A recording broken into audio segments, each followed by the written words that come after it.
You are teaching people to disrespect you right now, and you have no idea you are doing it. I spent 47 years as a clinical psychologist listening to people describe the same problem over and over. Someone does not respect them. A boss, a parent, a spouse, a friend. And they want to know how to make that person change. After nearly 5 decades of this, I finally understood something that most people never figure out. You cannot make anyone respect you. That is not how respect works. But you can stop doing the things that actively invite disrespect into your life. And you are doing those things today, probably within the last hour, maybe even within the last conversation you had. I want you to understand something before we go any further. I am not here to make you feel good. I am not going to tell you to stand in front of a mirror and recite affirmations or visualize your best self or any of that nonsense. What I am going to tell you comes from listening to thousands of people describe their relationships and watching the same patterns repeat across decades, across generations, across personalities. What I am going to tell you is going to be uncomfortable because it requires you to look at your own behavior instead of pointing at everyone else. Most people would rather believe they are surrounded by disrespectful people than confront the possibility that they are quietly participating in the dynamic. Here is the first thing. Stop giving people detailed explanations for your decisions. I mean this seriously. Every time someone questions a choice you have made and you launch into a justification, you are sending a message. The message is that your decisions require their approval, that you need them to understand and agree before you can proceed, that their evaluation of your reasoning determines whether your choice is valid.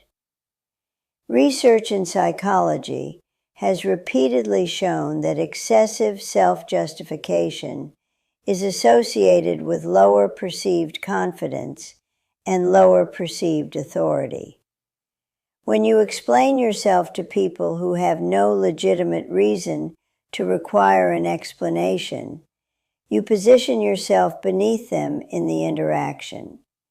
You make yourself smaller, even if you do not realize you are doing it. I had a patient once, a woman in her 40s, brilliant architect, who could not understand why her mother still treated her like a child. Every time her mother questioned something, a career move, a parenting choice, anything at all, this woman would spend 20 minutes defending herself. She would present evidence. She would cite reasons. She would practically build a legal case. She would try to win the argument through logic. And her mother just kept questioning because the explaining itself was the problem. The explaining said, I need you to validate this. I need you to agree before I feel secure in my decision. I made a suggestion. The next time your mother asks why you did something, say, because I decided to, and then say nothing else. She looked at me like I had asked her to jump off a building. She could not imagine it. The silence terrified her more than the argument. But she tried it. She called me 2 weeks later in tears. She said her mother had been confused at first, then irritated, and then for the first time she could remember, actually respectful. The endless explanations had been training her mother to expect a vote on every decision. When she stopped campaigning for approval, the dynamic shifted. Here is the second thing, and this one is harder. You need to become comfortable with silence. I do not mean the kind of silence where you are seething inside and planning your response. I mean actual silence. When someone says something dismissive or disrespectful to you, you do not have to respond immediately. You do not have to respond at all. Research consistently shows that people who respond instantly to provocation are perceived as more reactive and less authoritative than those who pause. Silence is not passive. Silence is a deliberate choice. It communicates something powerful. It says, I am not going to participate in this exchange on your terms. I had a colleague years ago who was constantly being interrupted in meetings by a younger man who clearly did not take her seriously. She came to me frustrated. She had tried everything, asserting herself, calling him out, making jokes, even raising her voice. Nothing worked because he enjoyed the reaction. I suggested she try something different. The next time he interrupted her, she should stop talking. Not argue, not protest, just stop, and then look at him. Just look, do nothing else. She thought it was ridiculous, but she tried it. She stopped mid-sentence, turned and looked at him for maybe 5 seconds. She said the room went completely still. He stumbled over his words, trying to fill the silence she had created. He never interrupted her again. What she understood in that moment was that his interruptions were designed to provoke a reaction. They fed on her frustration. When she refused to provide that reaction, when she simply held her ground in silence, she removed the incentive. The third thing, and I need you to really hear this, is that you must be willing to lose the relationship. I know that sounds extreme, but it is the foundation of everything else.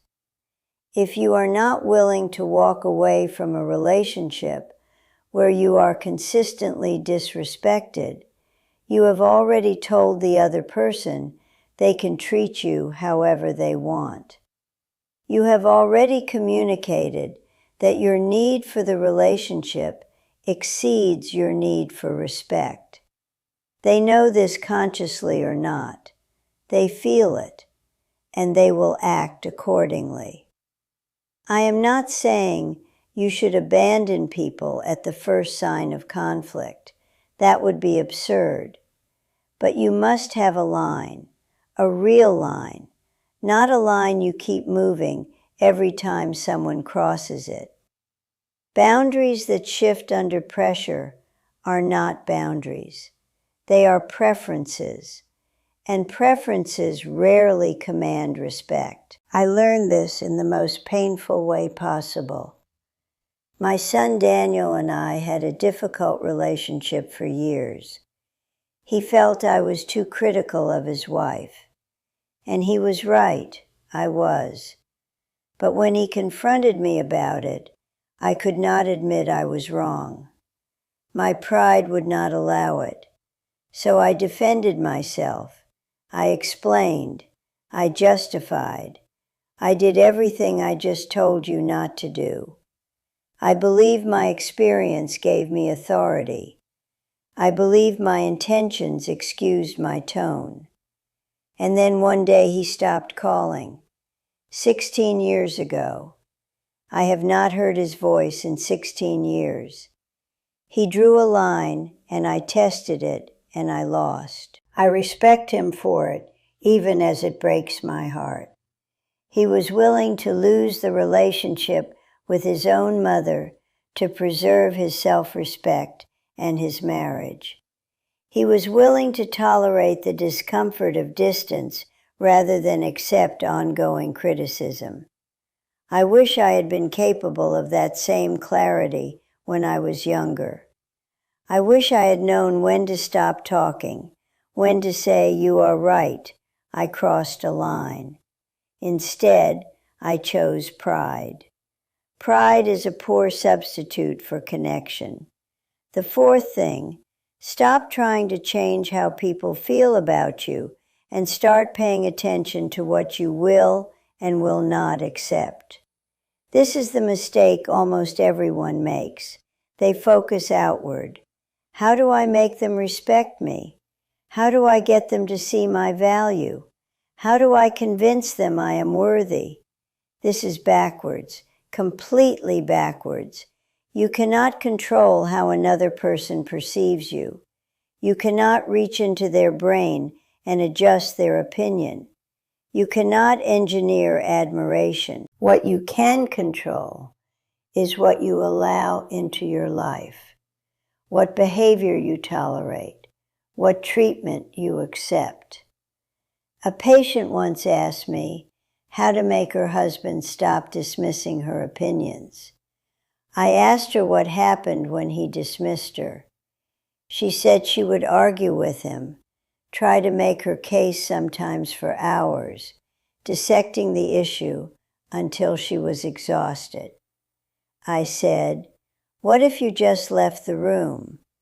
What if the moment he dismissed you, you simply stood up and walked out? No explanation, no announcement, just gone." She was horrified. She said he would think she was overreacting. I said maybe, or maybe he would learn that dismissing you has consequences, that you are not available for that kind of treatment. She tried it. The first time he was stunned. The second time he was angry. The third time, before he could dismiss her, he caught himself. He started thinking before he spoke. She had not changed his internal beliefs about her intelligence. She had changed what she was willing to accept, and that changed everything. The fifth thing, and this is the one nobody wants to hear, is that you have to examine whether you actually respect yourself. Because here is the uncomfortable truth that 47 years of practice taught me. People who genuinely respect themselves rarely have chronic problems with disrespect from others. Not because disrespectful people do not exist, they absolutely exist, but because people with genuine self-respect do not stick around for it. They do not tolerate it. They do not make excuses for it. They do not spend years hoping someone will change. They leave. They create distance. They enforce their own value through their choices and their behavior. If you are constantly finding yourself in situations where you are disrespected, I am not going to tell you it is your fault. That would be simplistic and cruel. But I am going to ask you to look honestly at why you stay.